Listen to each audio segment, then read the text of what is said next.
Oggi vediamo pregi e difetti per il tablet 7 pollici Huawei MediaPad 3G.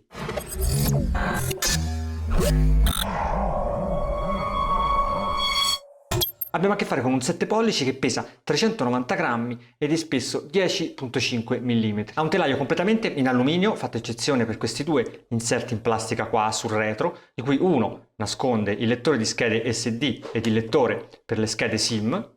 Gestito da un processore Qualcomm a 1.2 GHz con 8 GB di spazio sul disco e 1 GB di memoria RAM preinstallata, che Qualcomm completa e rende unico nel settore con uno schermo IPS, quindi con ottimi angoli di visuale, ecco qua, ma soprattutto con una risoluzione di 1280x800 pixel, quindi siamo oltre i 7 pollici rivali. Ok, detto questo, iniziamo con i pregi e i difetti di Huawei MediaPad. Come prima caratteristica chiave, in positivo intendo, di questo Huawei MediaPad c'è il telaio, completamente in alluminio, assolutamente ben rifinito, ben solido, si ha una ottima sensazione di solidità e di stabilità in mano, non c'è nessuna parte che flette o che emette degli strani rumori come abbiamo visto magari in altri modelli. È un 7 pollici, quindi è molto portabile, si riesce a tenere facilmente in mano anche utilizzando soltanto due dita, ecco vedete, in questo modo, e ha tutto vantaggio della comodità durante la lettura, durante la visualizzazione di documenti, PDF o che altro. Tutto questo alluminio non è soltanto bello da vedere, ma anche il vantaggio di dissipare bene il calore, tant'è che il tablet resta freddo a temperatura accettabile anche quando è sotto carica. Il secondo pregio è questo fantastico schermo IPS con risoluzione di 1280x800 pixel. Avere un pannello IPS assicura una luminosità più alta e un contrasto migliore rispetto alla media e migliora notevolmente, soprattutto, anzi, gli angoli di visuale. Questo significa che si riesce a vedere il contenuto dello schermo anche di lato, sopra o sotto, mantenendo una buona fedeltà dei colori e un buon contrasto. E poi, se questo schermo vi sembra già bello così da vedere, guardate cosa succede. Ci andiamo in impostazioni, schermo, risoluzione display e impostiamo la risoluzione su alta. Ed eccoci con uno schermo 1280x800 pixel. Guardate le icone quanto sono più piccole, guardate la barra sotto di Android Honeycomb quanto è più piccola.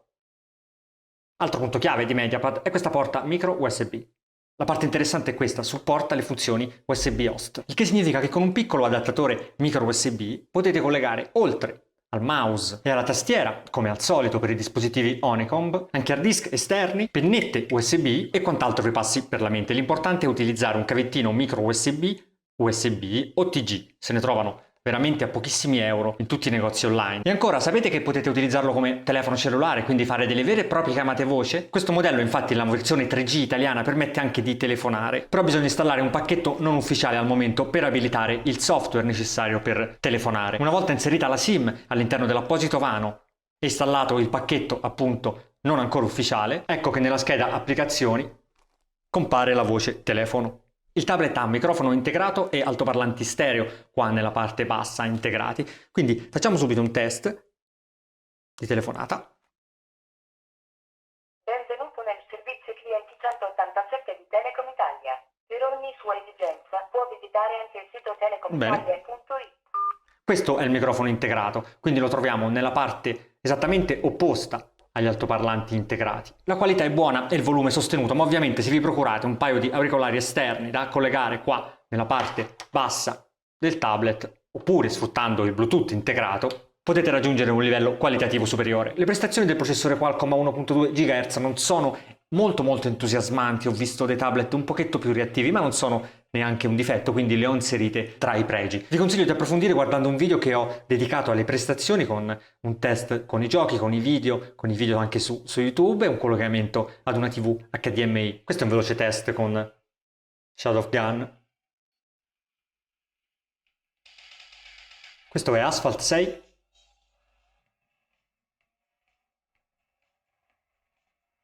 Questo è un video YouTube visualizzato con l'app ufficiale Honeycomb. E questo è un esempio di pitch to zoom online.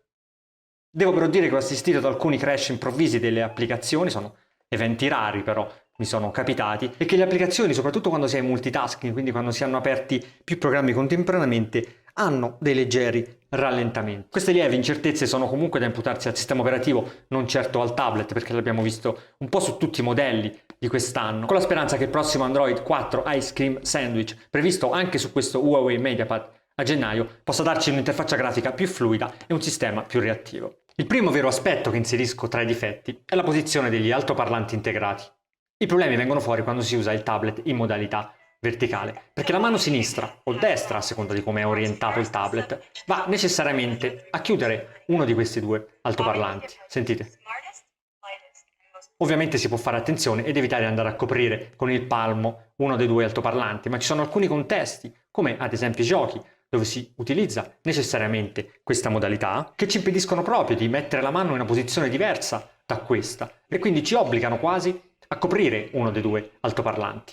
Segno meno anche per le due fotocamere integrate, ma lasciate che vi spieghi cosa intendo. Quella frontale qua davanti è da 1.3 megapixel e non ha particolari problemi, serve per le video chat. Noto anche che ha un angolo di ripresa abbastanza largo, quindi è ottimo quando appunto si deve fare una videochiamata con Skype, Google Talk e via dicendo. E quella posteriore da 5 megapixel senza LED flash, che non è a livelli del resto della componentistica usata per il tablet. Ma al di là della qualità delle lenti e dell'obiettivo, che in linea di massima sono comunque accettabili visto che stiamo parlando di un tablet e non di una macchina fotografica, quel che mi ha dato maggiore fastidio è la posizione della fotocamera posteriore, che non è al centro o in alto come nella maggior parte dei tablet che abbiamo visto, ma appunto vedete è su uno dei lati. Questo significa che tantissime volte la vostra mano, la vostra dita finiranno per andare proprio a coprire l'obiettivo quando utilizzate il tablet in modalità così orizzontale, e vi assicuro che è un comportamento che alla lunga potrà darvi un po' di fastidio. Non sono così convinto di inserire l'autonomia tra gli aspetti negativi del tablet, anzi potremmo parlare di aspetti magari meno positivi. Dopo 3 ore di utilizzo del Market, di giri su YouTube e di navigazione web, così sui siti che sono solito visitare, con schermo impostato al 100% della luminosità proprio per consumare il più possibile energia, l'indicatore della batteria del Mediapad mi indicava il 55% di carica residua. Questo mi fa pensare che si possono superare realmente le 6 ore di utilizzo spinto del tablet e che si possa arrivare anche a qualcosa in più impostando la luminosità su auto o magari ottimizzando il numero di processi in background e quindi le risorse, utilizzando una delle tante app progettate appositamente per questo disponibili nel Market Google. Non posso però nascondere che i prodotti top appartenenti alla stessa categoria arrivano quasi a 8 ore di autonomia. Quindi, e siamo ad inizio dicembre 2011, credo che Mediapad sia il miglior tablet 7 pollici disponibile in Italia. Come se non bastasse, negli ultimi giorni c'è stata una riduzione del prezzo di listino, che adesso lo propone a 349 euro. E per una volta mi sembrano senza dubbio dei soldi ben spesi, considerando anche che nel 2012 avremo l'aggiornamento ad Ice Cream Sandwich, quindi al nuovo Android, ed avremo la parte telefonica ufficialmente supportata da Huawei. Per maggiori dettagli, benchmark e tutto il resto, visualizzate la recensione completa che potete raggiungere copiando il link che vedete adesso sullo schermo.